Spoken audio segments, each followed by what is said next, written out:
Nous nous retrouvons donc pour la dernière partie de ce 8e forum franco-allemand de l'énergie. Je suis ravie de vous retrouver. Nous avons normalement résolu tous les problèmes techniques. Encore désolé pour ce qui s'est produit dans l'après-midi. On avait eu un petit souci, c'est le moins qu'on puisse dire, de streaming, mais on s'y retrouve. Et donc, on va poursuivre avec une table ronde sur les enjeux réseau, hein, comment garantir l'adéquation des ressources. On va parler de capacité industrielle, de financement et de refinancement du réseau, hein, tout au long de la journée. On a vu à quel point le renforcement des capacités industrielles, la modernisation des infrastructures, mais aussi leur financement sont essentiels pour répondre à la demande croissante et assurer la continuité de l'approvisionnement. Nous sommes ravis d'accueillir nos intervenants. Je vais présenter chacun et vous allez dire quelques mots pour vous présenter. Nous avons 1 heure de table ronde. Vous êtes 5 intervenants, mais je suis sûre que tout va bien fonctionner et que vous allez on va avoir un temps efficace pour parler de ces sujets. On est ravi d'accueillir Monsieur Peter Ruth. Bonjour, merci d'être avec nous. Vous êtes le directeur financier d'Amprion. Est-ce que vous pouvez dire quelques mots en allumant votre micro pour vous présenter aux participants de ce forum? Merci, Monsieur Ruth.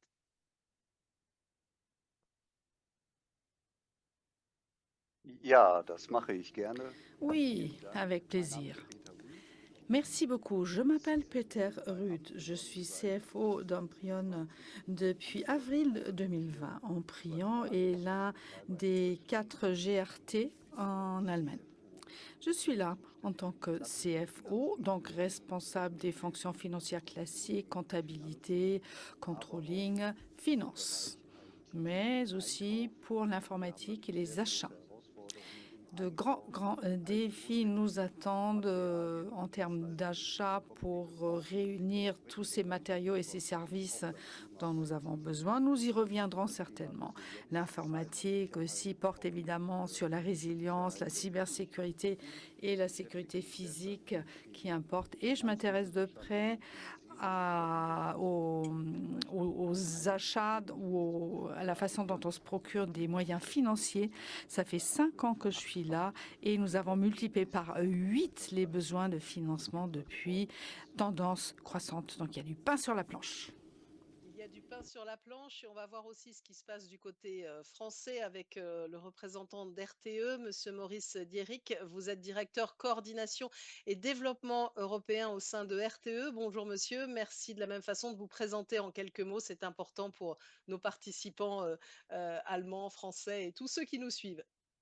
Bonjour et merci pour l'invitation. Comme vous avez dit, je suis Maurice Déric, directeur coordination et développement européen au sein du pôle économie, stratégie, finance de RTE. C'est le pôle dont on l'entend par le nom qui s'occupe de la planification des réseaux, préparation des tarifs réseau, tout ce qui est stratégie d'entreprise et évidemment la fonction finance. Nous sommes un peu dans la même situation d'Amprion. Les besoins en investissement ne cessent d'accroître et puis je serais ravi d'en discuter lors de ce panel avec vous. Un grand merci à vous. Donc, nous avons vu les gestionnaires de réseau. Il est important aussi sur cette table ronde d'avoir un fournisseur de technologie. Et nous sommes ravis d'avoir Madame Yara El Shaktoura. Bonjour, vous êtes directrice Siemens Énergie France et Siemens Gamesa Renewable France. Merci d'être avec nous. De la même façon, quelques mots pour vous présenter. Merci Nathalie, merci à tous de m'accueillir à cette table ronde. Donc en effet, je suis la présidente de Siemens Energy et Siemens Gamesa en France. Pour rappel, Siemens Energy, c'est un des grands fournisseurs de technologies énergétiques dans le monde. Nous sommes présents à la fois sur les équipements de production d'électricité, de transmission d'électricité, de décarbonation de l'industrie, avec à peu près 100 000 personnes dans le monde et dans 90 différents pays.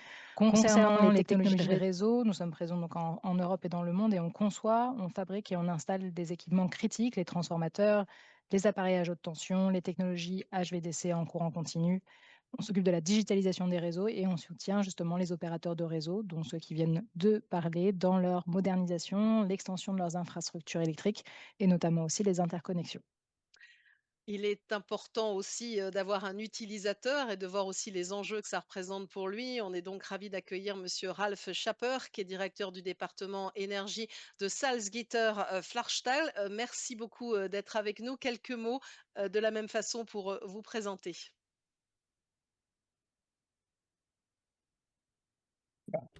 Merci, Madame Croizat. Merci, Madame Croiset. Effectivement, je suis responsable de l'énergie chez Salzgitter Flachstahl. C'est la plus grande aciérie individuelle de la Salzgitter AG. Et nous avons donc une aciérie à Salzgitter avec 5 millions de tonnes d'acier brut de capacité. Nous avons le marché des émissions, des mesures d'efficacité et je suis donc responsable énergie et raccord avec le réseau pour que nous ayons suffisamment de ressources. Le projet SAICOS marque la transformation chez nous et nous serons une des premières aciéries qui aura des installations de réduction directe avec un haut fourneau relié. Ce sont 2 millions de tonnes de charbon que nous remplacerons par de l'hydrogène. Nous économiserons beaucoup d'émissions de CO2 et donc nous devons avoir des infrastructures fiables. C'est un impératif. Et vous allez donc pouvoir nous en dire plus tout au long de la table ronde. Et puisqu'on parle de financement, c'est important aussi d'avoir la Banque européenne d'investissement, la BEI, avec son représentant, Monsieur Murat Ülker, responsable des opérations pour le secteur public en Allemagne. Merci d'être avec nous. De la même façon, quelques mots pour vous présenter. Oui, merci beaucoup. Je vais continuer en allemand. Par contre, mais bon, enfin, pour, je pense, un panel franco-allemand, il est aussi, je pense, il y a pas une meilleure place pour quand même commencer aussi un peu en français, mais forcément pour équilibrer aussi le panel, on va continuer en allemand. Vielen Dank für die Vorstellung. Bin sehr glücklich, hier dabei zu sein. Merci beaucoup de m'avoir présenté. Je suis très heureux d'être des vôtres sur ce panel et pouvoir évoquer la question du financement avec les collègues. Je m'appelle Murat Ülker, je travaille au sein de la Banque européenne d'investissement. Je suis à Berlin depuis septembre. Vous savez que la BEI est implantée à la base au Luxembourg et nous sommes, pour ainsi dire, la banque de soutien de l'UE. La transition énergétique pour toute l'Europe constitue un de nos dossiers clés pour tous les pays de l'UE et dans tous les secteurs qui sont associés à cette démarche. Nous avons financé plusieurs projets que nous aborderons aujourd'hui. Ces prochaines années, d'énormes défis nous sont lancés en ce qui concerne la transition énergétique au sein de l'UE. Les 100 milliards d'euros, l'objectif fixé a été atteint l'an dernier et les réseaux électriques en jouent un rôle, mais on aura l'occasion d'y revenir. Merci beaucoup pour ce premier tour de table. Donc, je disais 5 intervenants en 1 heure, mais on va être efficace pour expliquer tout ce sujet qui est central. Et n'hésitez pas, vous tous qui nous suivez, à poser vos questions en ligne qu'on me transmet et que je peux vous donner aussi aux uns et aux autres. Pour expliquer un petit peu comment ça va se dérouler, on va parler évidemment de l'évolution des besoins et ce que ça représente aussi pour les réseaux. On aura aussi évidemment largement la question du défi du financement. Vous avez commencé à parler de quelques exemples. Ce sera bien d'avoir des exemples concrets aussi sur ce sujet et puis de parler aussi très globalement de ce que ça va représenter pour les industriels. Alors, commençons par une vision, on va dire, globale du sujet et voir comment les besoins évoluent. Je vais commencer par vous, Yara Shaktoura, Siemens Energy, l'un des principaux fournisseurs mondiaux de technologies, de réseaux. Quelle évolution de la demande voyez-vous et anticipez-vous aussi pour les prochaines années, en particulier en Europe, et comment vous vous organisez aussi face à ce développement? Oui, merci Nathalie. Alors, je vais commencer probablement par poser le cadre qui servira pour l'entièreté de la table ronde, mais il est clair que la demande mondiale d'électricité est en énorme croissance. Après une longue période de stagnation, maintenant, on a une croissance soutenue qui est liée à 3 facteurs clés. L'essor massif des data centers, la poursuite de l'électrification des usages, la montée en puissance aussi des énergies renouvelables et le besoin d'intégration et de flexibilité dans les réseaux. Donc, ceci va tirer justement le besoin essentiel de l'adaptation et de la croissance en réseau et en interconnexion qui va être la colonne vertébrale du système électrique, notamment en Europe, mais aussi dans d'autres régions du monde. On estime qu'à l'échelle mondiale, il va falloir construire ou remplacer 80 millions de kilomètres de lignes électriques d'ici 2040. 80 millions de kilomètres, c'est 2000 fois le tour de la Terre, juste pour donner des ordres de grandeur. Et ça pourra nous permettre d'atteindre nos objectifs climatiques et répondre justement à cette demande massive en électricité et moderniser et gérer le vieillissement du réseau actuel. Aujourd'hui, on estime qu'à peu près 3000 gigawatts de projets renouvelables sont en attente de raccordement dans une file d'attente, dont 1700 gigawatts en Europe. Donc, ces conjections peuvent entraîner une perte jusqu'à 50% de production potentielle en éolien, en solaire, d'ici 2040. Ça sera essentiel. Et ça va plus vite que ce qu'on pensait. Les investissements de certains de nos panélistes, je pense qu'ils en parleront mieux que moi, mais au global, on voit, selon certaines études, que plus de 30%, enfin, il y a déjà eu une augmentation de 30% des investissements entre 2020-2024 et ce qui est prévu devant nous. On le voit en France, je laisserai RTE en parler, 100 milliards pour RTE, 100 milliards pour Enedis d'ici 2040. Alors nous, en tant qu'industriels, comment on fait pour s'adapter à cette demande et cette croissance considérable? Alors déjà, sur les 2 dernières années, on a investi 600 millions d'euros dans la croissance de nos capacités industrielles, ce qui fait qu'au global, on a ajouté 20% de capacité mondiale grâce aux extensions que Siemens Energy a fait. On a fait des usines ou étendu nos usines en Allemagne, en Autriche, en Italie, en Croatie, c'est pour citer que l'Europe. Et par ailleurs, on a aussi renforcé nos chaînes d'approvisionnement pour multiplier les fournisseurs qui sont qualifiés, s'assurer qu'on réduise par 2 nos dépendances à une source, donc avoir plusieurs justement fournisseurs, diversifier géographiquement et s'assurer qu'on ait tous les contrats nécessaires pour répondre à cette demande. Et c'est toujours pas assez. On voit aujourd'hui que c'est toujours pas assez. Alors d'ici 2028, on a prévu d'investir encore 2 milliards d'euros pour l'extension de nos capacités, notamment dans les transformateurs et les disjoncteurs. Et encore, on va intégrer 6500 personnes pour justement permettre aussi de répondre à cet enjeu. Donc, en plus de nos investissements aussi en R&D pour répondre aux nouveaux besoins de demande de digitalisation, je suis sûre qu'on en parlera un petit peu après. Donc, l'enjeu est énorme, mais on s'y prépare.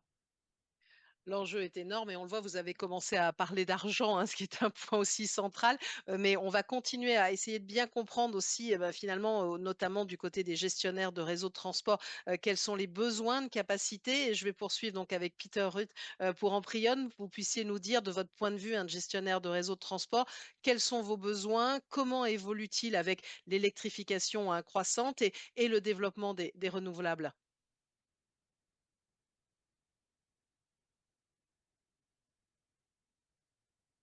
Monsieur Ruth, oui. Ja, vielen Dank. Ja, es gibt Merci beaucoup. verschiedene Sichten und verschiedene Oui, Szenarien. il y a différentes approches, différents scénarios dans notre plan de développement du réseau. Nous visons à l'horizon un réseau décarboné à l'horizon donc 45. Ce sont jusqu'à 1003 TWh de consommation d'énergie que nous aurons. Alors qu'il est, la situation stagne autour de 105 TWh. On voit même un petit recul. Pourquoi?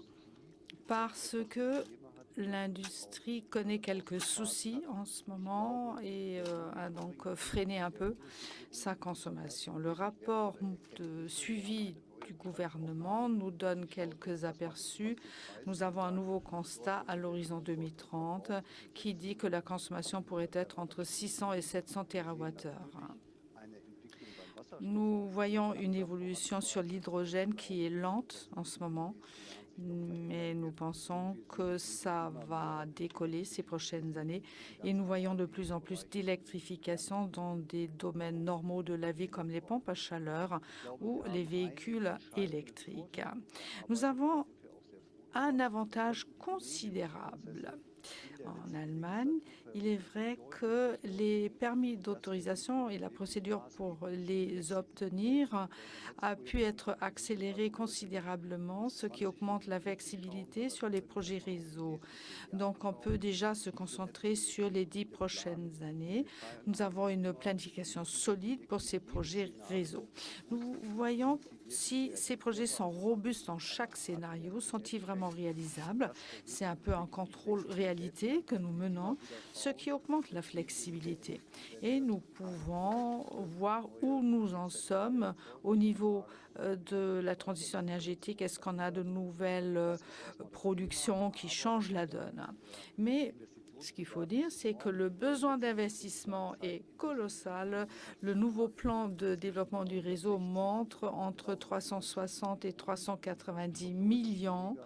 C'est déjà moins que dans le dernier plan de développement. Donc là, on a déjà fait un contrôle réalité avec le gouvernement et le régulateur. Pour Amprion, ça veut dire qu'au niveau des 5 prochaines années, 36 milliards seront investis.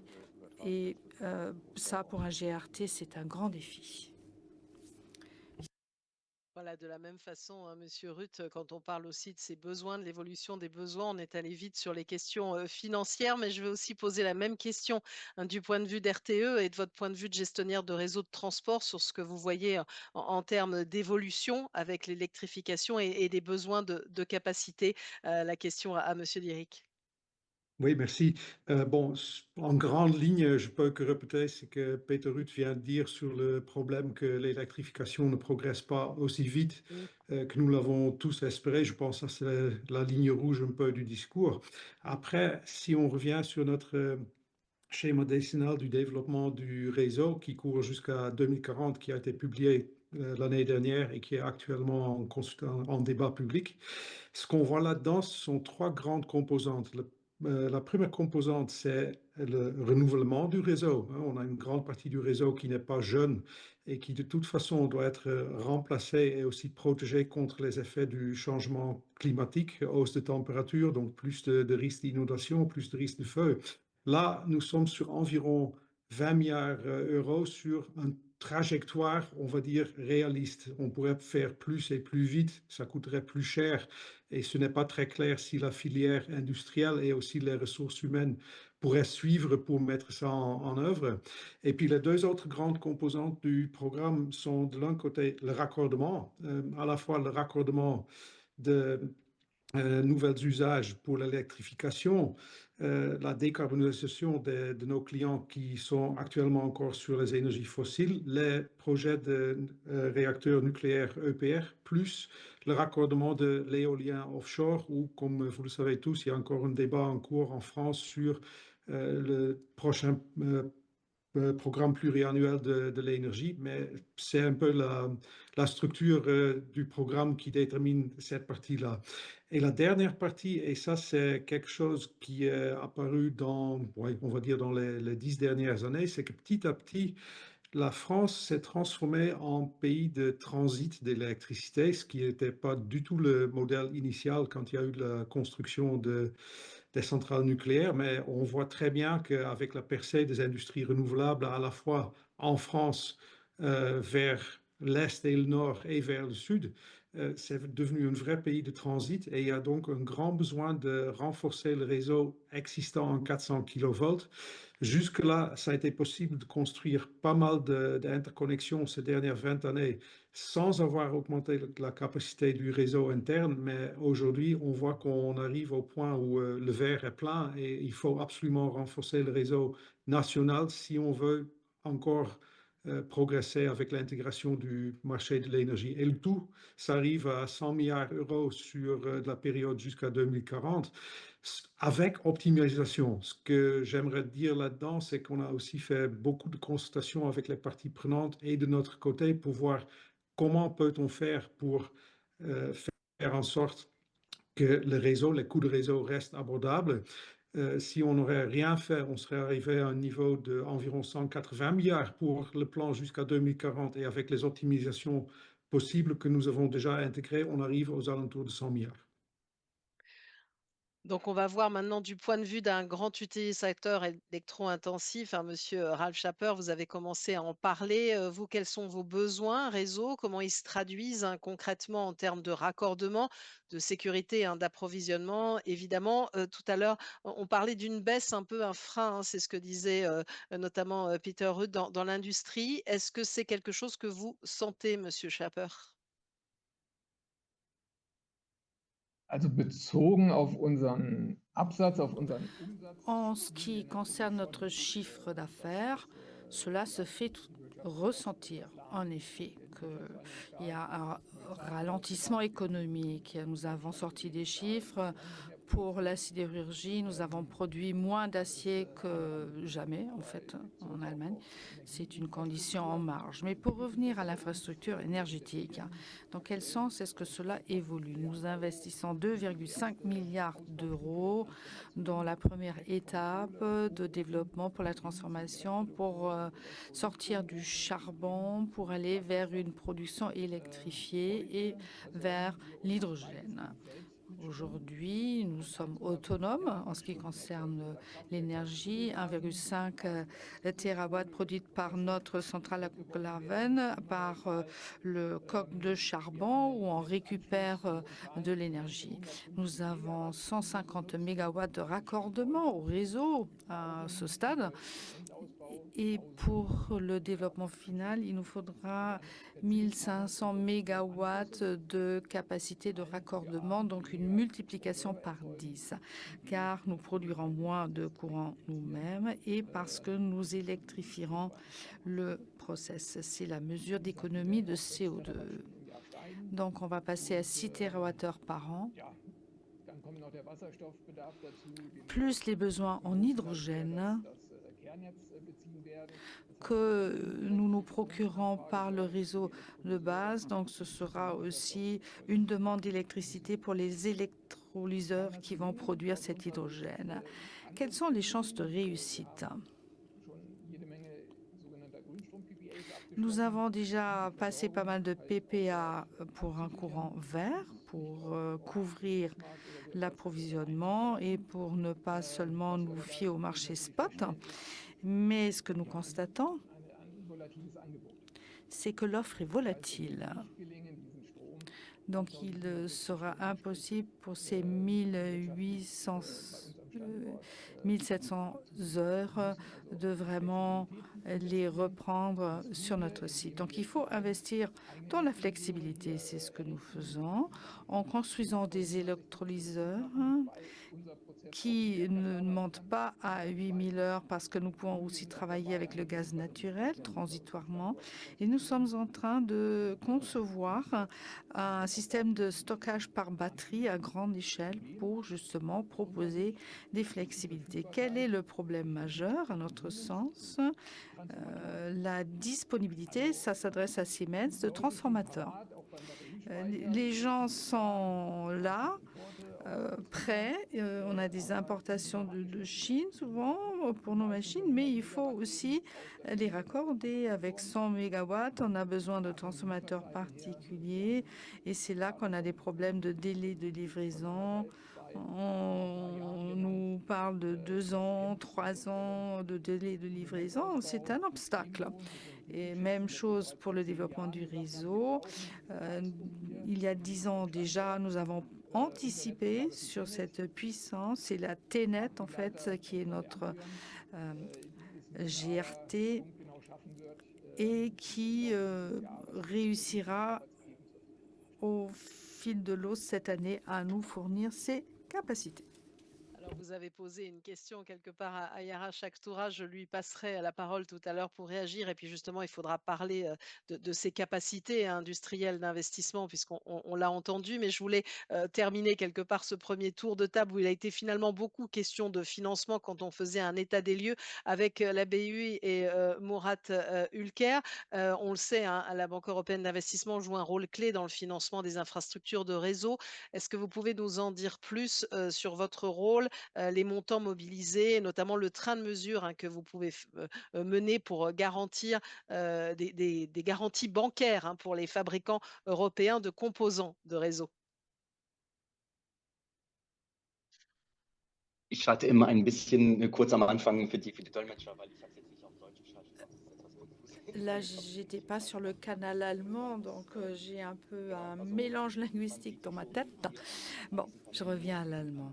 Rien que ce panel, malheureusement, je n'ai pas pu participer ce matin, mais même là, on voit quels sont les volumes impliqués, les 100 milliards d'euros l'an dernier, qu'on a pu donc atteindre ce taux. Donc là, ce sont plus de 100 milliards qu'il faudrait mobiliser. Et l'informatique joue évidemment un rôle important là aussi dans ce contexte. Non, pardon, la Banque européenne d'investissement. Alors, il est vrai qu'il faut travailler à long terme et sur ces investissements, c'est une clé. Mais face aussi à ces volumes colossaux. Mais les volumes ont tellement explosé ces dernières années, notamment depuis 2022, et ce décollage qui s'est passé en raison du contexte politique, qu'un modèle classique de financement ne permettra pas d'aller très loin. C'est juste pour un prêt, par exemple, pour un grand projet d'infrastructure. C'est ce qu'on fait déjà depuis 1858, depuis que la BEI existe. Alors, pour citer quelques chiffres, en 25, 100 milliards d'euros, dont 11 concernaient les réseaux électriques. Et rien que ça, c'est déjà 3 fois plus qu'en 2023. Et en 2024, nous avions 8,5 milliards d'euros. C'est ce que nous avons atteint. Les marchés des capitaux sont mobilisés pour ces financements, certes, mais cela est insuffisant. Et nous avons d'ailleurs aussi la commission de son côté, on y reviendra. Mais en ce qui nous concerne, nous avions le modèle avec le paquet éolien mobilisé en 2023 avec 5 milliards d'euros. Ces garanties bancaires, ce paquet que nous avons pu proposer pour les goulets d'étranglement sur les disjoncteurs, transformateurs, etc., pour aider pour les financements. Maintenant, la BEI ne peut pas faire ça toute seule. Donc, on a des partenaires, d'autres banques, et c'est vrai que là, nous jouons un rôle important, mais c'est surtout avec le dernier paquet production réseau que nous avons un effet levier. C'est l'idée, en fait. Cela joue donc un rôle clé. Et sur l'effet de levier et le montage financier, nous aurons l'occasion d'y revenir un peu plus tôt. Donc, je m'arrêterai là dans un premier temps. Voilà, vous respectez un peu le suivi de la table ronde, même si c'est vrai qu'il y a beaucoup de choses à dire. Alors, Yara Chaktoura, je peux vous faire déjà réagir à ce qui a été dit, et notamment la disponibilité, par exemple, des transformateurs, même si peut-être ils ne s'adressaient pas non plus directement à vous, mais en tout cas, globalement, de ces enjeux-là, et mieux percevoir aussi ces questions de financement, et selon vous, quelles conditions aussi sont nécessaires pour investir dans les capacités industrielles nécessaires à ce réseau? Oui, tout à fait. Alors, en effet, je pense que ce que monsieur Schapper a souligné et fait partie des réalités actuelles où, même je trouvais qu'il était généreux en parlant que de 2 ans, ça peut être plus. On reviendra peut-être sur les goulots d'étranglement en général, qui sont pas uniquement liés aux composants, mais aussi aux matériaux, critiques, et comment on peut, lever ça. Mais les aspects de financement, sont essentiels et doivent être assez énormément orientés maintenant sur la technologie du réseau, parce qu'elle va conditionner la compétitivité européenne. Comme on le disait, ça va être vraiment cette colonne vertébrale.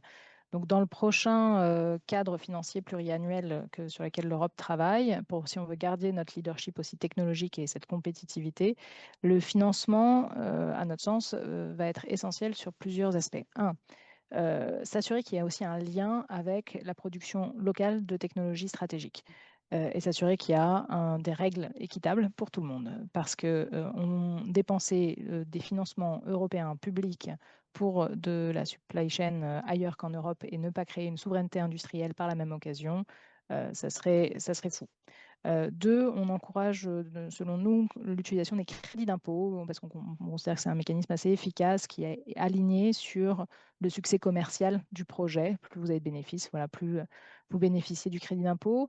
Et surtout, on appelle à une gouvernance simplifiée pour une distribution rapide des fonds. Ça va être essentiel aussi pour accélérer le déploiement et l'exécution des projets.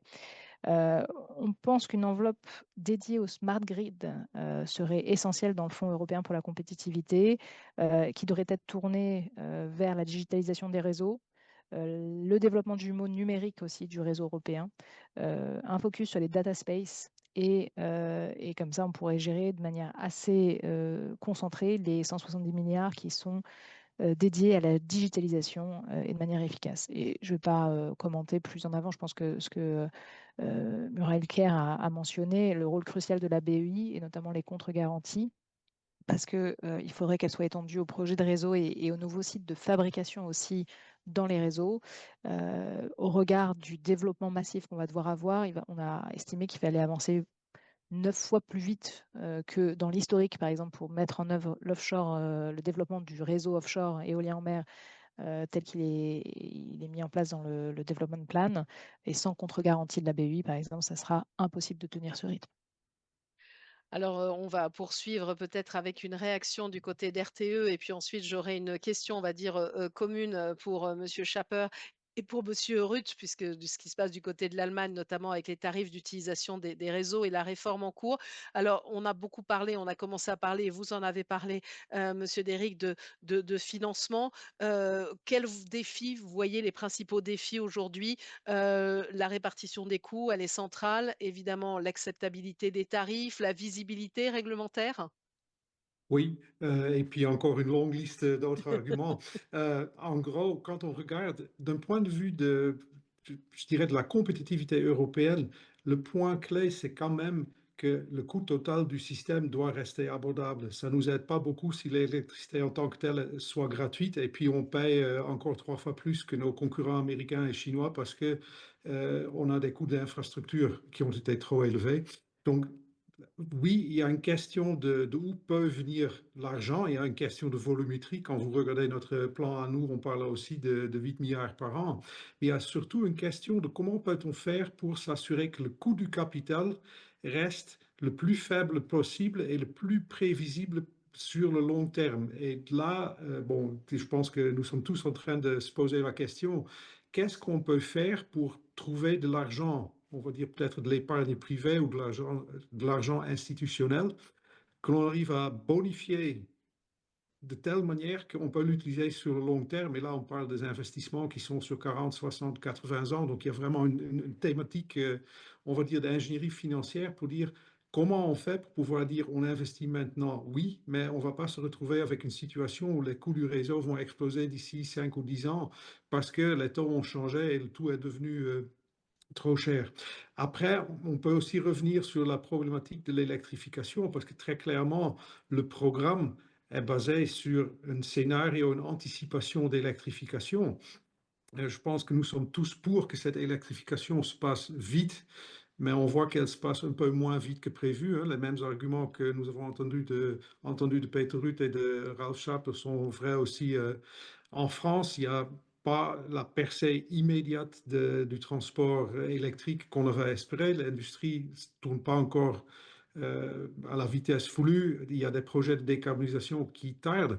Et il y a toute une question à se poser pour dire comment est-ce qu'on aligne correctement la vitesse des investissements du réseau qui seront nécessaires avec cette évolution de la demande, cette, on l'espère, croissance de la demande et les évolutions des conditions de marché pour qu'on ne tombe pas dans le piège de surinvestissement avec le risque de sunk cost et de nouveau un coût total pour le système qui devient trop cher. Et là, je pense que c'est un enjeu pour nous tous pour à la fois faire tout ce qu'on peut pour faciliter l'électrification de la demande et ensuite être capable le plus rapidement possible pour construire les réseaux. Et là, c'est toute une chaîne de dire oui, il faut qu'il y ait des composants stratégiques en Europe, c'est très clair, hein, c'est pas très utile de dépenser l'argent européen pour ne pas construire une industrie européenne. Il y a une question de main-d'œuvre, très clairement, il y a des questions de permitting et ainsi de suite. C'est un ensemble assez complexe où il faut bien veiller qu'on ne vise pas trop seulement un seul élément pour ensuite, au détriment des autres, ne pas arriver à la solution voulue. Alors, je vais voir ce qui se passe, on va dire, du côté de nos intervenants allemands autour de cette question de la répartition des coûts, hein, qui est centrale. Et je vais commencer par vous, Peter Ruth. Comment évaluez-vous la réforme en cours, hein, des tarifs d'utilisation des réseaux pour garantir l'accessibilité financière tout en permettant les investissements nécessaires? Je poserai ensuite la même question à Ralf Schapper qui pourra aussi réagir. Mais d'abord, Peter Ruth. Ja, ich glaube, da sind schon einige wichtige Dinge gesagt worden. Effectivement, des choses importantes ont été dites par Monsieur Dirick. Permettez-moi de compléter. Nous avons pris un peu de temps quand même pour avoir vraiment une approche de marché des capitaux au sein du régulateur allemand. C'est un monopole en fait chez nous. On ne peut construire qu'un seul réseau dans une région, mais nous sommes en pleine concurrence autour du capital dans le monde entier. Donc voilà pourquoi en Allemagne, nous avons besoin d'une réglementation qui nous permet d'avoir des intérêts sur les fonds propres qui soient à la hauteur et d'avoir aussi un modèle de réglementation comparable au niveau international.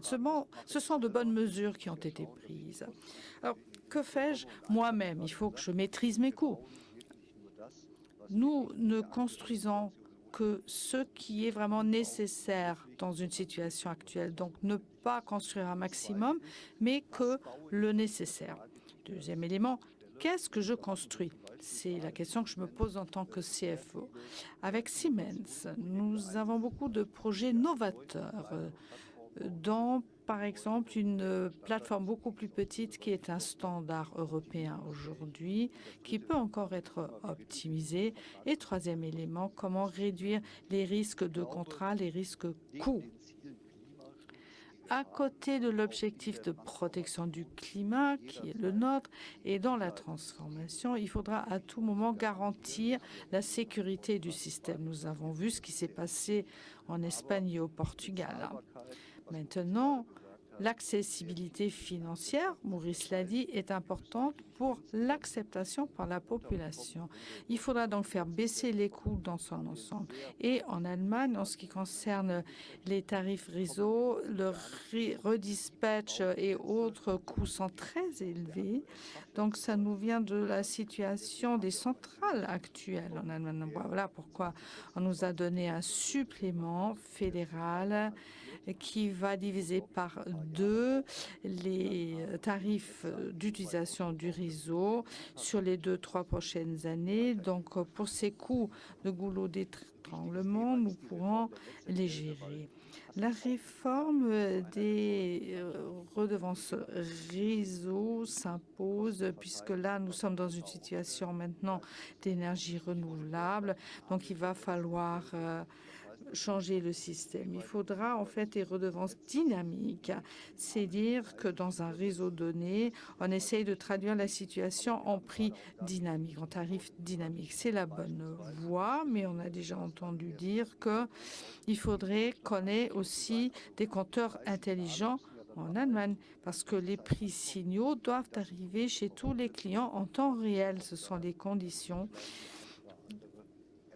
Et là, il faudra peut-être calmer un petit peu certaines attentes. Mais nous travaillons aussi sur le dispatch central, des éléments autour de cela. Et nos amis étrangers jouent un rôle important en la matière qui doivent nous soutenir. La flexibilité est un must. C'est un outil très important. Il y aura aussi beaucoup d'heures avec des tarifs négatifs où on ne pourra pas gagner d'argent. Et nous voyons par ailleurs des heures où nous avons des prix très élevés. Et ce que j'entrevois, c'est que notamment pour l'industrie énergivore, les réponses seront très différentes. Il convient donc d'émettre une mise en garde par rapport à des idées peu réalistes.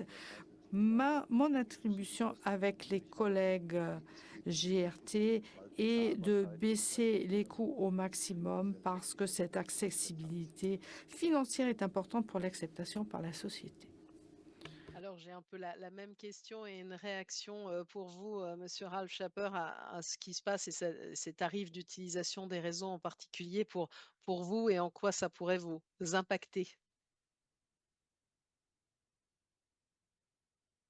Ja, also im Gegensatz zu meinen anderen Mitpanelisten. Contrairement aux autres panélistes, nous sommes ceux qui payent ces tarifs d'utilisation des réseaux.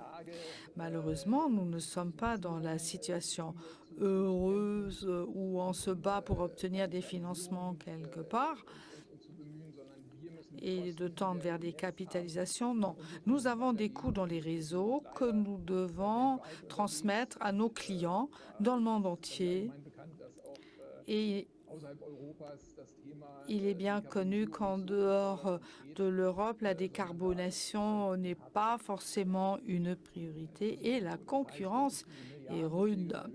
Donc, quand on me parle de ces milliards investis dans le réseau, je pense aux clients réseau.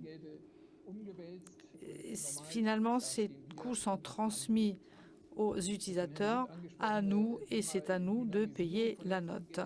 Nous avons entendu parler d'une dynamisation de ces tarifs réseau. Je ne sais pas si c'est vraiment la panacée parce que nous avons déjà une forte volatilité dans le marché spot et intraday. On voit déjà tous les quarts d'heure quels sont les prix et c'est pour nous une incitation à la flexibilité par des batteries, par peut-être aussi des réductions de la production. Et je ne vois pas beaucoup de latitude. Je crains simplement que le système soit encore plus complexe à gérer dans la comptabilité aussi sans avoir un effet massif. D'autre part, nous aurons vraiment beaucoup de mal à maintenir au même niveau ces tarifs réseau sans intervention de l'État. Et si on a besoin d'une flexibilité sur le marché pour y parvenir, alors oui, c'est une solution.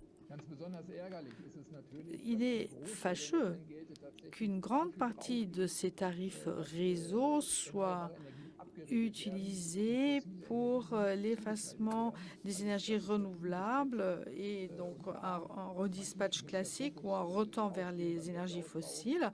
Et je crois que le développement du réseau doit viser à minimiser le redispatch parce que je crois que cela permet d'avoir un retour sur investissement très rapide. C'était bien d'avoir vos 2 points de vue aussi sur, on va dire, cette actualité. Je suis un peu la gardienne du temps dans l'histoire, donc le temps qui file, il nous reste à peu près 15 minutes de table ronde et il y a aussi quelques questions. Il y a 2 sujets que je voudrais vraiment aborder. C'est celui des matériaux critiques, et on en a parlé déjà, et puis aussi celle du digital qui a été évoquée, la cybersécurité aussi qui revient souvent et auquel vous pouvez réagir les uns et les autres. Murat Ülker, je peux peut-être vous faire réagir. D'abord, il y a un premier point, on en a parlé déjà depuis ce matin avec la Commission européenne qui a publié son paquet sur les réseaux en décembre. Quel retour vous avez, vous, sur ce paquet? Et nous parler aussi des garanties bancaires, hein. Ça, c'est un deuxième sujet, mais vous voyez, je mets tout en un pour pouvoir bien aborder tous les sujets. Quelles garanties bancaires pour assurer l'approvisionnement en composants pour les réseaux? Ja, danke. Ist natürlich zu begrüßen, dass der Europäische Merci. C'est une très bonne chose que la Commission européenne ait pondu de ce paquet réseau qui est encore assez récent, qui attend sa mise en œuvre. C'est une bonne nouvelle. Ce programme, et d'ailleurs les panélistes ici présents sont à la recherche de solutions. Je ne dirais pas que c'est la solution, mais c'est un début de solution. Quel est le rôle de la BEI sur une telle mesure, une telle dynamique? Nous finançons directement des projets de structures qui font appel à nos services et que nous concevons avec nos partenaires. Nous finançons des projets, bien sûr, mais nous avons aussi une fonction de conseil. Ne l'oublions pas. Je crois que les sujets qui me tiennent à cœur ont déjà été cités et l'idée est vraiment de partir à la recherche de solutions. Je l'ai d'ailleurs vu aussi pour d'autres solutions au plan opérationnel chez nous. Il faut veiller au grain. Le rôle de la BEI, pas seulement au niveau de la politique. Bon, bien sûr, nous sommes là pour financer les projets souhaités par la politique, mais entre les partenaires d'une part et la Commission d'autre part, c'est bien d'avoir des liens. Et c'est un peu aussi notre rôle. Par le passé, il y a eu des enveloppes disponibles pour certains pays, par exemple cette enveloppe PSLF, la transition juste, qui a été exploitée, puisque là nous sommes dans un contexte franco-allemand. Je prendrai l'exemple de l'Allemagne et de la France. Pour la France, l'enveloppe a été pleinement utilisée. Mais pour l'Allemagne, je n'ai plus les chiffres exacts en tête, mais il n'y a que 15% des projets d'infrastructure, pas seulement sur l'énergie, mais aussi, donc 15% étaient proposés comme complément fourni par la BEI. Et là, ce serait peut-être une bonne idée, une bonne piste d'amélioration, mais pas seulement en aval, mais aussi en amont. Avec la Commission, comment créer ou améliorer les liens avec les partenaires pour éviter les retards. Et d'autre part, concrètement, sur ce paquet, on voit par exemple qu'on peut imaginer un mixage, parce que les aides a été multipliée par 5, c'est une bonne chose, ça ne suffira peut-être pas, mais c'est un bon début. Et pour les autoroutes de l'énergie, à annoncer, ce sera un cofinancement de la BEI qu'on peut envisager. En ce qui concerne la garantie, nous avons eu ce Manufacturing Grid où il y avait des garanties pour les producteurs qui permettaient d'avoir des coûts bas grâce à une garantie de la BEI afin que les producteurs n'accumulent pas de retard dans la production. Il y avait aussi une autre piste pan-européenne, mais l'Allemagne était à la pointe. C'est donc une enveloppe qui, à l'époque, n'a pas été pleinement utilisée alors qu'elle était disponible. Mais là, cette fois-ci, c'est l'Allemagne, en fait, qui a mené la danse. C'est un partenariat avec la Deutsche Bank sur une certaine somme. Nous avons mis en place un certain mécanisme. Maintenant, le paquet réseau est plutôt national pour les producteurs. Et là, on en est plutôt aux bénéficiaires finaux.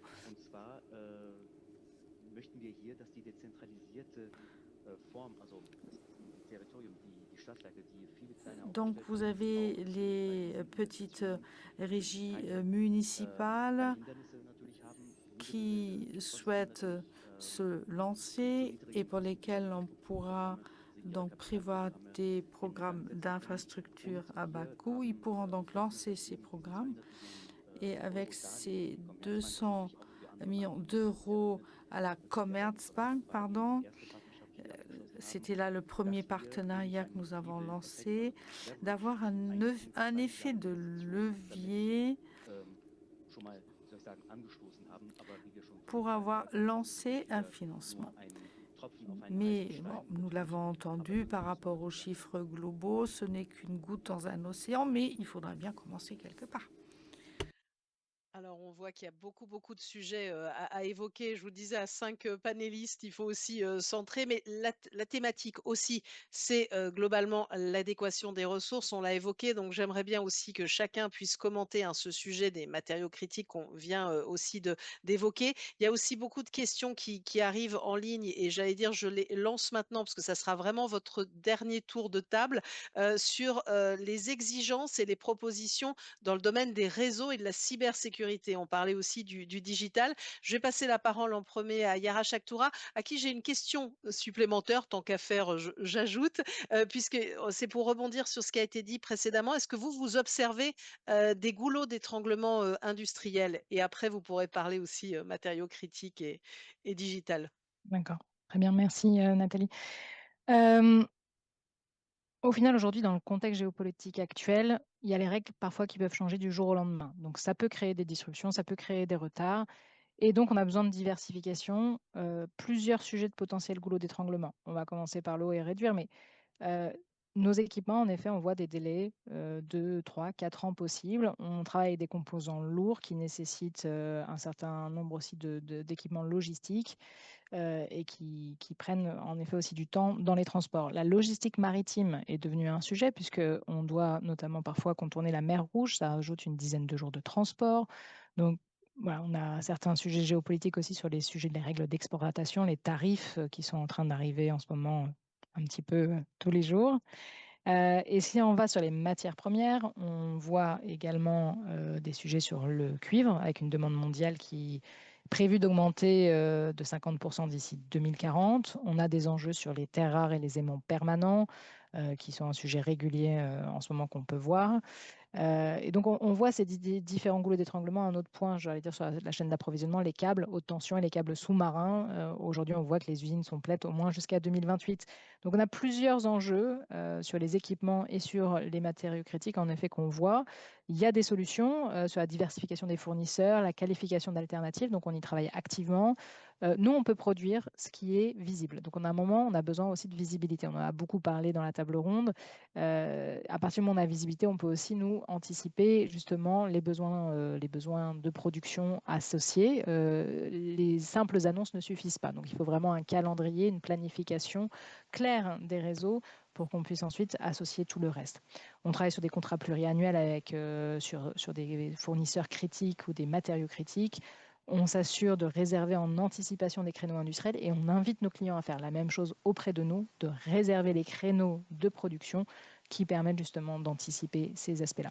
Un dernier point que je veux mentionner sur ces aspects de goulot, on peut acheter autant d'équipements qu'on veut si on n'a pas les personnes pour pouvoir les installer et les exploiter, c'est pas possible. Et l'Europe aujourd'hui forme de l'ordre de 600 000 ingénieurs par an, contre, on va dire, 1,5 million en Inde.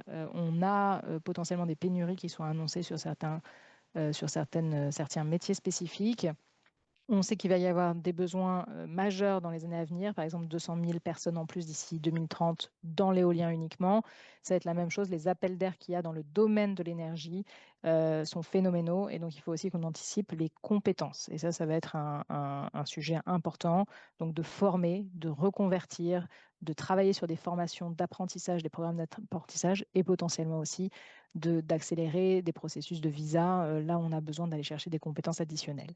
Voilà, ça vous donne un petit point. Un point sur lequel on souligne l'importance et qui est dans le paquet réseau qu'on a vraiment salué en termes de message politique, c'était le principe aussi de si on veut produire plus vite et moins cher, on demande à nos chers clients chez les TSO, par exemple pour les raccordements en mer, de passer d'appels d'offres détaillés à des appels d'offres qui peuvent parfois représenter 23 000 pages de spécifications pour nous, faire travailler pendant 6 mois 150 ingénieurs qui sont concentrés sur des offres plutôt que sur l'exécution.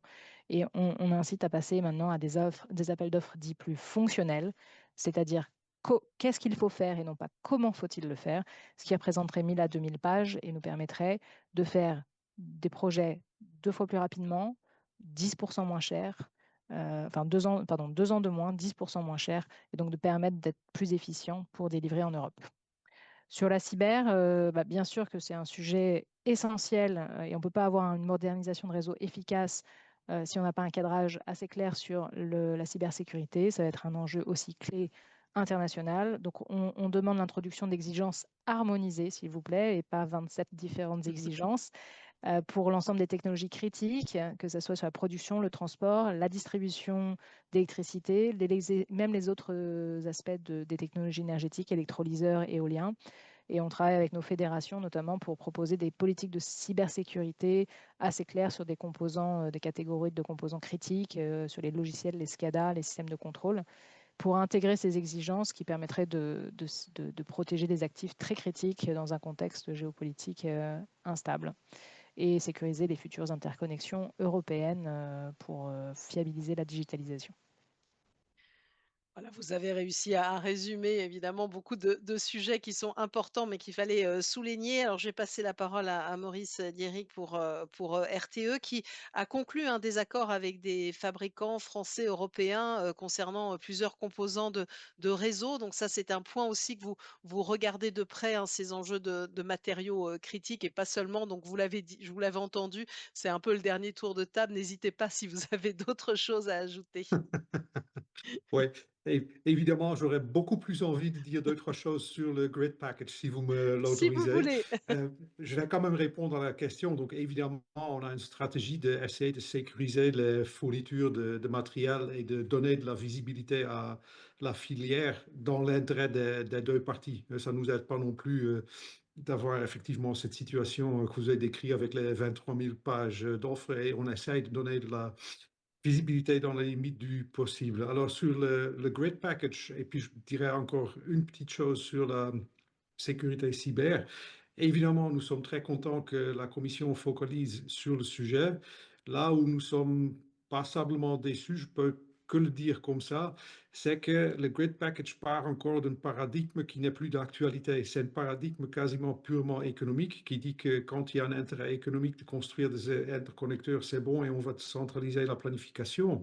Mais il manque totalement la considération pour la réalité physique du système qui commence à atteindre ses limites à la fois d'un point de vue capacitaire de base, que j'ai déjà dit, mais aussi parce que le modèle d'exploitation a complètement changé avec les énergies renouvelables décentralisées. Et il faut absolument aller beaucoup plus loin dans cette question de planification. Il faut prendre en compte cette réalité physique, il faut prendre en compte les considérations de sécurité d'approvisionnement et il faut prendre en compte le besoin nationaux de renforcer les réseaux internes pour pouvoir avoir plus d'interconnexions. Donc ça, c'est un peu les points clés sur le grid package et sur la cybersécurité. Oui, c'est bon d'avoir des spécifications. C'est encore beaucoup mieux de tester les composants à l'arrivée de la frontière de l'Union européenne. Ça, je pense, c'est une réaction que nous n'avons pas encore parce que géopolitiquement, ce n'était pas nécessaire jusqu'à, on va dire, l'année dernière. Je dirais on est déjà un peu en retard parce qu'il y a plein d'onduleurs qui ne viennent pas d'Europe qui sont déjà déterminants dans le système.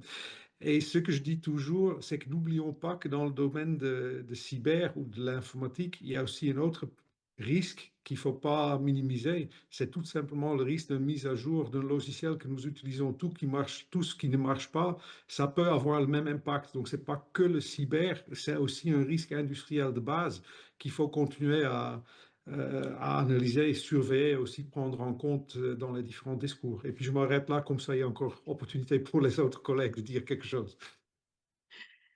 Merci beaucoup. Oui, nous avons reçu beaucoup de réponses positives, ce qui était très bien pour cette table ronde. Et en plus, vous avez des profils différents pour nourrir le débat. C'est important. On va voir du côté d'Amprion. Peter Ruth, si vous avez aussi des compléments à apporter sur ces différents sujets et la façon dont vous appréhendez notamment la question des matériaux critiques.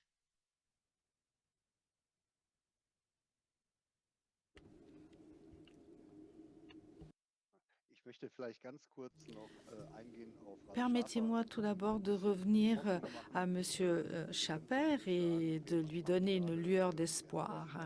Nous sommes en train de travailler sur des projets assez très importants et pour les GRT allemands, ce seront des projets très importants. Les grands corridors, c'est comme Ultranet en S ou encore le corridor nord qui va du nord au sud, pour ne citer que quelques exemples. À nord, par exemple, fera des économies de redispatch qui peuvent aller jusqu'à 1 milliard par an. Seul ce projet-là. Donc, ça permet déjà de concevoir l'importance de ce projet.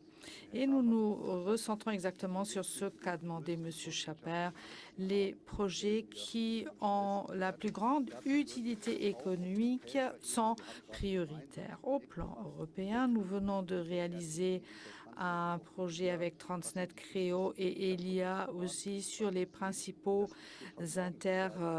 connexion. Il est vrai que c'est très important pour avoir des prix abordables et on a fait une proposition sur le plan de développement européen à l'automne. Nous souhaitons réaliser ensemble un projet et ça me paraît important. Oui, j'en arrive aux composantes.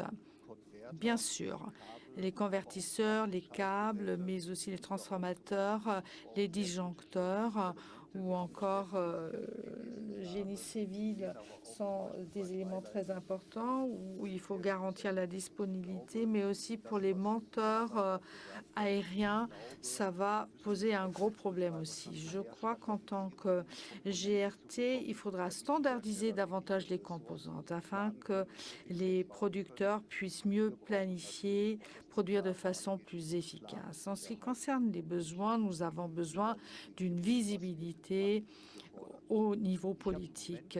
Que demandent les gouvernements à quel moment? En ce moment, j'ai le sentiment que les producteurs ne sont pas suffisamment mis en exergue. En Allemagne, on a maintenant une stratégie centrale et on va construire de nouvelles centrales à gaz très rapidement. Mais nous nous demandons, mais les turbines pour toutes ces centrales viendront d'où? Parce que les producteurs nous disent que la demande est très forte et que leurs carnets de commandes sont déjà pleins pour les prochaines années. C'est donc un sujet très important. Petit complément. Nous avons un beau cercle commun avec RTE qui est en voie de planification. On fait ça avec les Lechwerke, avec RTE et nous. Donc, c'est un réseau de distribution Lechwerke. Et c'est donc pas une grande batterie, mais une batterie, donc en fait, en essaim, pour ainsi dire. Et l'infrastructure que nous construisons, nous voulons l'utiliser le plus possible. Et nous utiliserons cette grande batterie composée de petits modules au niveau transport, au niveau distribution. Et s'il reste encore des capacités, RTE pourra les mettre sur le marché. Ça me paraît... j'ai dit RTE, EDF Allemagne, pardon, va donc utiliser ces batteries, grandes batteries composées de petits modules. Ce sera un super projet. Sur le paquet réseau, un complément.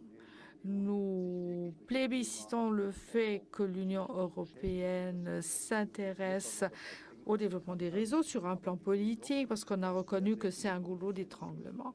Maintenant, beaucoup de compétences doivent être transférées au niveau européen. Et là, nous émettons une mise en garde pour les projets d'infrastructure. La décision doit quand même incomber aux États membres également, parce que ce seront les États membres qui devront faire la mise en œuvre. Voilà, merci. Je vous en prie, merci pour toutes ces précisions. On le voit, c'est un sujet très très dense et je suis sûre que vous avez aussi envie de continuer à réagir entre vous, mais ça va être vraiment des sujets de discussion forts dans les prochaines semaines. Ralph Schepper, d'abord, vous l'avez entendu, Peter Roth vous a rassuré. Quel est ce que vous avez envie de dire sur ces sujets? J'ai une question aussi qui est arrivée en ligne des participants qui vous demandent quand est-ce que vous pensez que le réseau central d'hydrogène sera opérationnel?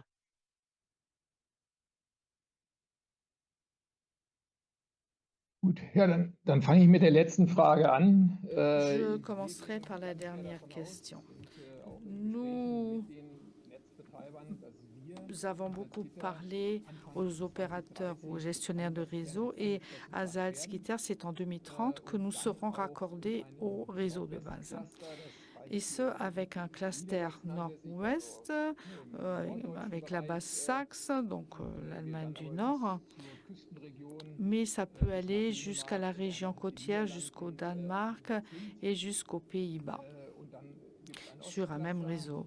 Et il y aura un cluster Est.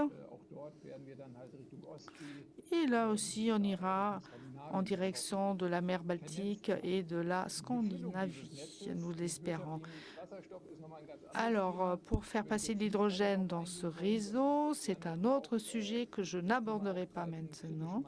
Mais moi aussi, je voudrais rebondir sur le thème des matériaux critiques. Deux choses. D'une part, c'est une prière à tous ceux parmi ce panel si nous avons des matières critiques, eh bien, en ce qui concerne les matières disponibles, l'acier, l'aluminium, etc., que nous produisons, de ne pas les faire partir, de ne pas les chasser,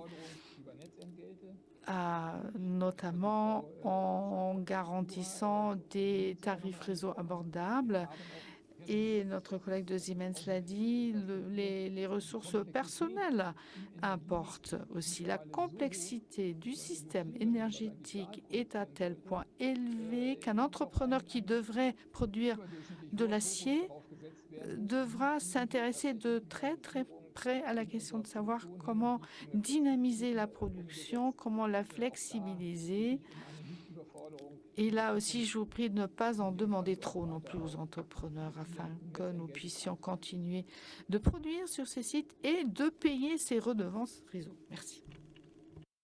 Merci, c'est important aussi d'avoir votre point de vue hein, du côté de l'acheteur. Donc, je vous dis, on aura encore envie d'échanger pendant longtemps, mais nous arrivons au terme de cette table ronde et nous avons aussi encore notre conclusion avec, on va dire, des ouvertures aussi sur les sujets climatiques. Mais je n'oublie pas, Murat Ülker, qu'est-ce que vous avez envie d'ajouter à tout ce qui a été dit, si possible en 2 minutes? Volontiers.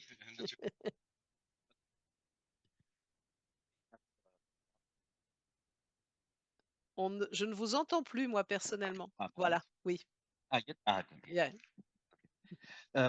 Also wir sind eigentlich hier in seinem so technisch Panel natürlich. C'est un panel très technique et en ce qui concerne les équipements, etc., c'est aussi pour nous un pan important. Donc nous continuerons à fournir des financements, mais je crois qu'il ne faut pas se borner à un seul point, mais ce sont beaucoup d'éléments très complexes en fait sur lesquels il faut se lancer et que nous avons abordés aujourd'hui.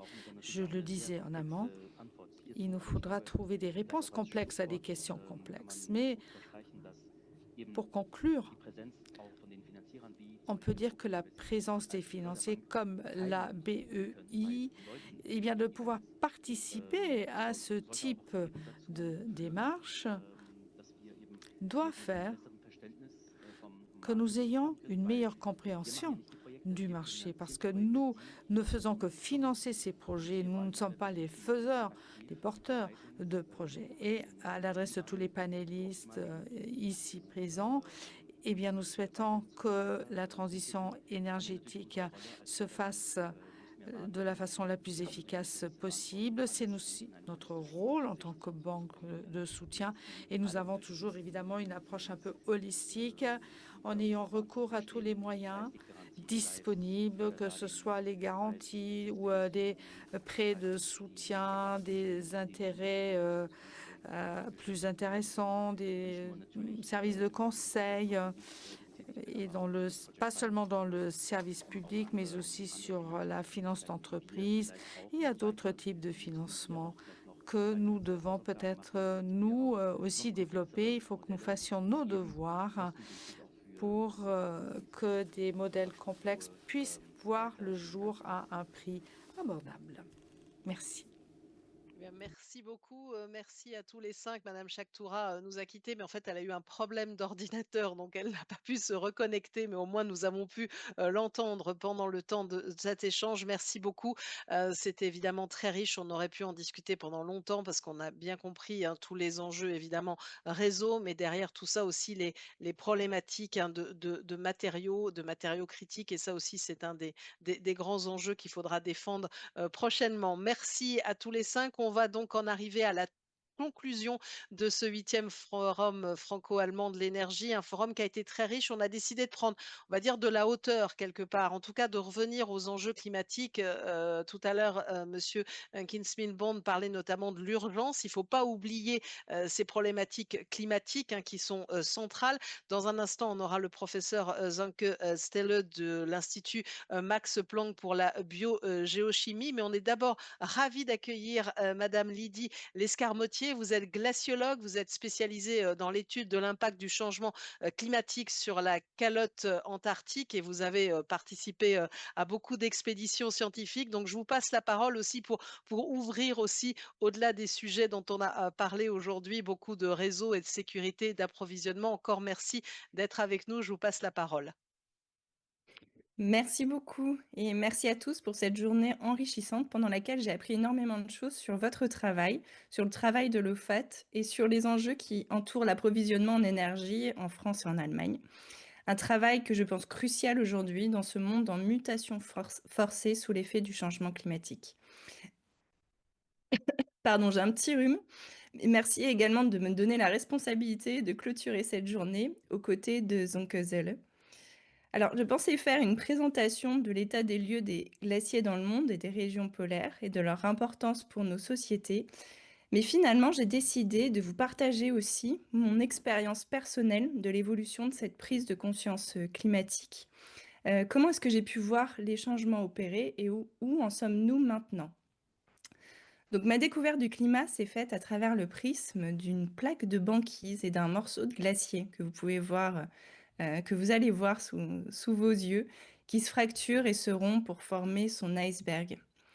J'ai commencé ce travail sur le climat en 2007, lorsqu'après un master en océanographie et météorologie, j'ai décidé de m'intéresser à ces régions du monde qui me paraissaient si perdues à l'époque et qui sont aujourd'hui sous le feu des projecteurs. Merci Monsieur Trump, rien ne vous aura échappé. Les régions polaires. Alors, comment est-ce que j'en suis venue à étudier les calottes glaciaires et devenir glaciologue? C'est un peu le fruit du hasard. Étudiante, j'entendais parler de cette grande menace qu'était le changement du climat, quelque chose qui me paraissait lointain mais important.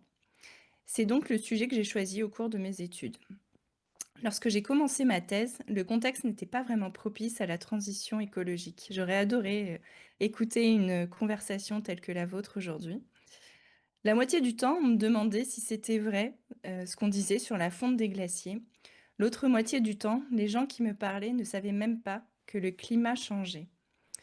La période que nous vivons aujourd'hui me rappelle étrangement celle de la chasse à la baleine. Vous savez, cette époque où l'on tuait les baleines pour vendre leur graisse et permettre ainsi l'éclairage public. On a commencé par chasser les baleines du Pays Basque, puis celles de l'Arctique, puis celles de l'Antarctique et enfin celles de la haute mer, pour presque finalement les décimer. Il a fallu qu'on soit acculé pour réagir et enfin décider de les protéger. Mais tant que le profit était là, la quête de graisse de baleine continuait sans relâche et sans réflexion sur ses conséquences. Mais qu'est-ce qui nous manquait il y a 10 ans, 20 ans ou même 30 ans pour passer à l'action? Au début de ma carrière de chercheur, j'étais persuadée que nous avions besoin de plus d'éducation au changement climatique. Il nous fallait communiquer, notamment nous les scientifiques, pour que les médias s'emparent du sujet. J'ai pris part à cette ambition en rejoignant un centre UNESCO en tant qu'éducatrice au changement climatique. J'ai travaillé sur les programmes scolaires des enfants un peu partout dans le monde, donné des conférences grand public. Malheureusement, le monde était plus difficile à bouger que je ne l'imaginais. Puis, 1 degré de réchauffement est arrivé, en même temps que la signature de l'accord de Paris. Je m'en souviens très bien, on est en 2015 et je suis en Arctique à ce moment-là, au Svalbard, sur un bateau. Notre destination, c'était le glacier de Monaco. J'avais une carte de la région sur les genoux et je le cherchais des yeux, ce glacier qui est si reconnaissable, avec son long fleuve de glace qui descend les sommets en Toblerone. Mais impossible de rattacher l'image que je connais au glacier que j'ai en face de moi. En tout cas, pas celui que j'ai vu quelques mois auparavant. Le glacier a tellement reculé qu'il s'est scindé en 2 parties distinctes, dont l'une n'a pas encore été nommée. Pour la glaciologue que je suis, cette image de l'emprise climatique sur les glaciers, que je me refusais à imaginer en étant en thèse, était finalement déjà là devant moi. En 2015, alors que la France était encore préservée des vagues de chaleur, l'Arctique, lui, se réchauffait déjà 2 à 3 fois plus vite que le reste du monde. Cette crainte qu'on avait eue, qui nous semblait si lointaine, nous rattrapait vite, mais personne finalement, à part les quelques voyageurs des pôles, ne le ressentait vraiment. Et je dirais que 2022, je pense que c'est vraiment à cette date-là, 2022 a été un vrai tournant pour l'Europe. On a pris le changement climatique en plein visage. Et tous les scientifiques vous le diront, il est arrivé bien plus vite qu'on ne le pensait. Et ces impacts sont bien plus importants à des niveaux de réchauffement plus faibles qu'on ne l'imaginait. Aujourd'hui, si nous devions signer l'accord de Paris, les 2 degrés de réchauffement ne seraient pas mentionnés ou encore moins adoptés. Ma positivité à laquelle je me suis toujours attachée depuis le début de ce travail sur le climat, a finalement énormément souffert l'année dernière, ou même quelques mois auparavant, en apprenant que l'ouest de l'Antarctique était condamné. C'est l'équivalent de 5 mètres de niveau marin qui va partir de façon complètement irréversible vers les océans dans les siècles qui arrivent. Toute une partie de la calotte antarctique de l'Ouest, ce dôme de glace de plusieurs kilomètres d'épaisseur, va disparaître. Qu'importe les scénarios d'émission. Le changement climatique est en train de métamorphoser notre planète, avec des conséquences globales. Aujourd'hui, un océan acidifié à cause de l'augmentation de la concentration en dioxyde de carbone dans l'atmosphère met entre 30 et 70 000 ans à revenir à un niveau normal. Une augmentation de la température de 2 degrés, ce qui correspond à la limite haute de l'accord de Paris, verra la fin des coraux sur Terre. Une Terre à 2 degrés ne comptera plus aucun glacier, sauf quelques-uns qui subsisteront dans les régions polaires. Dans une dizaine d'années, nous n'aurons plus aucun glacier dans nos Pyrénées. Et quelques dizaines d'années plus tard, nous verrons la fin d'une grande partie des glaciers des Alpes, comme ça a été mentionné en introduction. Qui accueillera le milliard de personnes déplacées par la hausse du niveau marin, attendue entre 50 cm et 1,50 m d'ici la fin du siècle, dans un contexte en tension où la sécurité alimentaire sera mise à mal, sans parler des enjeux énergétiques dont vous avez parlé toute la journée. On observe déjà aujourd'hui les conséquences terribles du manque d'eau sur la géopolitique des pays. Pourtant, nous ne pouvons pas nous permettre de baisser les bras. Il est clair que nous avons encore un très grand rôle à jouer, et vous particulièrement. Les scénarios du GIEC sont très différents, les avenirs associés également. Comme vous le savez, chaque dixième de degré compte. Nous avons encore une fenêtre d'action pour limiter le réchauffement à l'objectif de l'accord de Paris grâce à la sortie des énergies fossiles. Et puis, nous avons tout à construire. Pour la première fois dans l'histoire de nos sociétés, nous devons penser ensemble le monde de demain.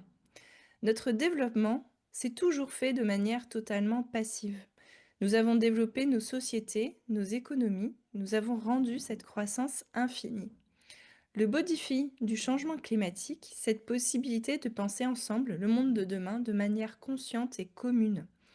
De voir cette catastrophe comme une opportunité de répondre notamment aux objectifs de développement durable. De s'assurer que sur cette terre, nous ayons tous accès à l'eau potable, que les femmes partout dans le monde aient accès à l'éducation, et c'est lié. Car finalement, répondre aux défis climatiques ne se réduit pas à arrêter simplement d'émettre des gaz à effet de serre dans l'atmosphère, mais bien à transformer notre rapport au monde pour le rendre plus juste et plus durable. Au XXe siècle, les actions communes des humains ont permis la protection des baleines. Résultat, leur population ne s'est jamais aussi bien portée depuis le XVIe siècle. Alors n'attendons pas d'avoir tué la dernière baleine pour réagir. Chaque fraction de degré en moins compte, chaque baril de pétrole qui reste sous terre compte. La transition climatique, bien que complexe, sera toujours un monde plus enviable que celui qui nous attend si nous ne faisons rien. Car cette fois-ci, c'est bien nous qui sommes au bout du harpon. Merci à tous pour votre écoute. Un grand merci, Lydie Lescarmotier, et puis pour toutes ces images aussi qui nous parlent évidemment, beaucoup, et puis d'avoir, fait en sorte d'être aussi, positive, hein, que possible sur ces sujets qui sont quand même très, très, complexes. Comme vous le disiez, on est ravis, d'accueillir pour, ce dernier, tour de table, cette conclusion, le professeur, Dzanke, Stelle. Merci beaucoup d'être avec nous. Vous êtes directeur et membre scientifique de l'Institut Max Planck, pour la, biogéochimie. Vous travaillez travaillé notamment sur le cycle du carbone et de l'azote, notamment le rôle des forêts, des sols, des végétations. Donc beaucoup, beaucoup de sujets. On l'a compris aussi avec vous. On va ouvrir un peu ce forum au-delà des sujets traités aussi sur les enjeux climatiques. Merci d'être avec nous. Je vous passe la parole. Ja, vielen Dank für die freundliche Vorstellung, sehr geehrte Damen und Herren. Merci, Vielen Dank, dass Sie nach dem mesdames et messieurs. Präsentation Merci d'avoir fait preuve de patience et und Klimawissenschaft de m'avoir réservé un tout petit peu d'attention après une journée longue. Et merci à l'oratrice précédente qui a bien expliqué les enjeux et qui a bien expliqué ce qui se passe quand on n'agit pas. Je voulais saisir l'occasion pour vous expliquer à quel point la transition énergétique est importante pour protéger le climat. Pour que vous puissiez mieux me suivre, je commence par mes conclusions.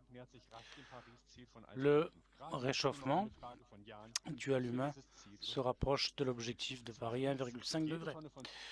Et on va dépasser ça. Chaque tonne de CO2 est importante pour le réchauffement. Donc pour réduire les émissions, bien sûr, ça ne marche pas, elles ont augmenté. Troisièmement, les émissions fossiles ne diminuent toujours pas. Et bien évidemment, comme nous allons dépasser ces 1,5 degrés, ça va être 2 degrés l'objectif. Première planche, le changement de la température globale. Ça, c'est depuis 1940. Regardez le réchauffement depuis les années 1970. La valeur moyenne était de 1,48 degrés Celsius. L'Organisation mondiale météorologique prédit à 70% de probabilité que nous allons dépasser les 1,5 degrés. Et tout cela montre le changement, l'ampleur du changement. L'an passé, il n'y a pas eu une seule journée au cours de laquelle la température est inférieure aux valeurs de 2019-2020 et partout sur la planète. On les voit, ces changements. Des processus de changement extrême dont l'oratrice précédente a bien parlé. Le réchauffement, bien sûr, ce sont les émissions produites par l'être humain des gaz à effet de serre. Et vous voyez ici une relation sommaire entre les émissions cumulées des êtres humains et le réchauffement de la planète depuis 1850.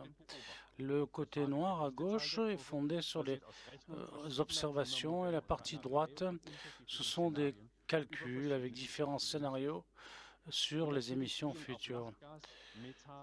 Et bien sûr, le méthane et l'aérosol jouent également un rôle important en termes de changement climatique. Mais dans nos recherches, nous nous rendons compte que c'est surtout le CO2 qui est décisif. Il faut parler aussi de ces autres gaz à effet de serre, il faut les réduire. Mais ce que le graphique vous dit, c'est que le réchauffement continuera tant que les émissions de CO2, nous ne les ramenons pas à zéro. À l'inverse, ça veut dire qu'on peut enrayer le phénomène si les émissions sont ramenées à zéro. Donc, c'est là que l'on peut voir combien de CO2 nous pouvons encore produire avant la catastrophe. Et puis, on peut calculer ici le budget de CO2, de dioxyde de carbone, que nous avons encore en crédit, je vais dire. Ce que vous voyez ici, c'est le développement des émissions de CO2 en noir les 25 dernières années qui montrent que les émissions, même si elles ont diminué, ont malheureusement encore augmenté et restent à un niveau élevé. Derrière ce chiffre, il y a aussi un schéma régional avec une légère diminution des émissions en Europe, mais une augmentation considérable en Chine et en Inde. La diminution des émissions en Europe a pu avoir lieu malgré une augmentation du PIB. Et puis il y a ce débat. On dit oui, la contribution de l'Union européenne, ça n'est rien du tout par rapport aux émissions de l'Inde, de la Chine, des États-Unis. Et puis donc, ça sert pratiquement à rien ce que l'Union européenne va faire. Rappelez-vous le schéma précédent. Chaque tonne de CO2 accélère le changement climatique et le climat réagit sur les émissions cumulées mondiales. Et quand on fait le calcul, la somme des émissions, l'Union européenne est numéro 2 derrière les États-Unis. Côté droite, vous voyez les émissions qui auraient lieu avec 1,5. Donc les émissions ne resteront que pendant 4 ans au niveau habituel. Autrement, nous dépasserons l'objectif de 1,5%. Donc nous ne pourrons pas transformer la filière énergétique pour diminuer suffisamment les émissions. Donc les 1,5 degrés ne sont plus évitables. Une réduction des émissions pourrait être limitée à 1,7 ou 2 degrés, mais encore là, il faut massivement diminuer les émissions. Votre travail, mesdames et messieurs, et tout ce que vous avez dit en termes de sécurité énergétique, c'est quelque chose de très très important pour s'attaquer aux problèmes du climat mondial. La planche suivante.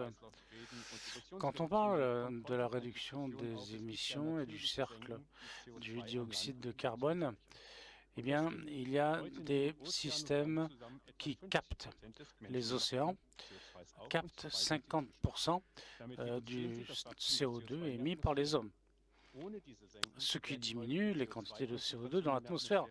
Sans cela, les concentrations seraient de 620 particules par ppm, et nous comprenons bien sûr les processus qui sont à l'origine de cela, même si c'est un grand défi pour notre recherche. Et nous savons aussi que très probablement, dans les décennies à venir, la diminution ne sera plus la même. Et nous savons qu'avec le changement climatique, les émissions vont diminuer. On le voit par exemple dans les forêts, dans la sylviculture. On le voit bien aussi dans la composition des océans. Et les impacts de ces mécanismes vous sont décrits là. Si nous envoyons plus de CO2 dans l'atmosphère, moins l'océan pourra en capter et en stocker. Mais ce qui est important, c'est que dans ces scénarios, la captation va diminuer. Comment arriver à zéro? Et bien sûr que ces diminutions, nous devons les promouvoir parce que c'est du CO2 qui est capté et ça a aussi un atout en termes de biodiversité, mais ça ne nous permettra plus, ça ne nous aidera plus comme avant. Alors bien sûr, la captation artificielle du CO2 par l'être humain joue aussi un rôle. Escalade, oui ou non? Et la question essentielle à laquelle personne n'a trouvé de réponse, où pouvoir capter, stocker le CO2? À partir de tout ce que j'ai dit, il paraît inévitable que l'objectif de Paris de 1,5 soit dépassé. Ce n'est pas une limite physique, mais il faut bien comprendre que les retombées du changement climatique, comme l'oratrice précédente l'a bien expliqué, a des répercussions à long terme, avec bien évidemment des préjudices dans la sylviculture, dans l'agriculture, des changements de biodiversité, de perte de biodiversité, la fonte des glaciers, etc. Et ce qui est important aussi, c'est que notre compréhension du changement climatique et le fait que nous ne pouvons pas revenir sur les 1,5 degrés, que tout cela est basé sur les quantités de CO2 qui partent dans l'atmosphère. D'où la fonte du thermofrost, des glaciers. Eh bien, l'overshoot, comme on l'appelle, pourrait nous permettre de revenir aux objectifs de Paris, raison pour laquelle il est important de tout faire déjà aujourd'hui pour de raccourcir le plus possible la fenêtre de temps de dépassement des objectifs de Paris. Voilà, j'en ai terminé. Merci pour votre attention. Avec ce lien, vous trouverez un petit peu plus d'informations et vous aurez également toutes les conclusions du GIEC. Et je vous souhaite beaucoup de courage pour une filière énergétique durable en Europe. Merci. Merci beaucoup, professeur, pour cette présentation et ce rappel, hein, parce qu'on parlait aussi d'urgence et c'est vrai que tout ce qui se fait, ce dont on traite est dans le cadre, hein, de ces enjeux climatiques qu'il ne faut pas oublier. Donc c'était pour ça que c'était important, à la fin de ce forum franco-allemand de revenir sur ces enjeux. C'est donc la fin de ce forum. Je tiens à remercier évidemment au nom des 4 partenaires. C'est une coopération entre le ministère fédéral allemand de l'économie et de l'énergie, le ministère français de l'économie, des finances et de la souveraineté industrielle, énergétique et numérique, le ministère fédéral allemand des Affaires étrangères et l'Office franco-allemand pour la transition énergétique. Encore un grand merci à tous les intervenants pour les échanges qui ont été très enrichissants, parfois peut-être un peu frustrants parce qu'il y a beaucoup de choses à dire, mais en tout cas, j'espère que cela vous a donné envie de creuser encore plus le sujet. Merci au public qui a été très nombreux à nous suivre. Je remercie évidemment tous les interprètes pour le travail tout au long de la journée, Nathalie Pijolet, Sébastien Weitmeyer, Simone Heiss, Alexander Schmidt, Hélène Ferguson, Kate Vanovich. Je remercie aussi Lucie Lochon qui était en coulisses et qui a préparé tout ce forum et un grand merci à elle, à Sven Rosner et Céline Pizzotti pour leur confiance. Et puis aussi, désolé pour le petit souci technique, ça peut arriver, il y a une coupure de streaming, mais ils ont tout bien rétabli. Donc un grand merci à Valentine Hergt et à Christopher Connor qui était en coulisses, Corner qui était en coulisses pour tout ça. Et je rappelle, hein, les enregistrements, les présentations seront disponibles à partir du 5 février sur le site de l'OFAT et on se réjouit évidemment de vous retrouver tous l'année prochaine pour la 9e édition de ce forum franco-allemand de l'énergie. Encore merci et bonne soirée.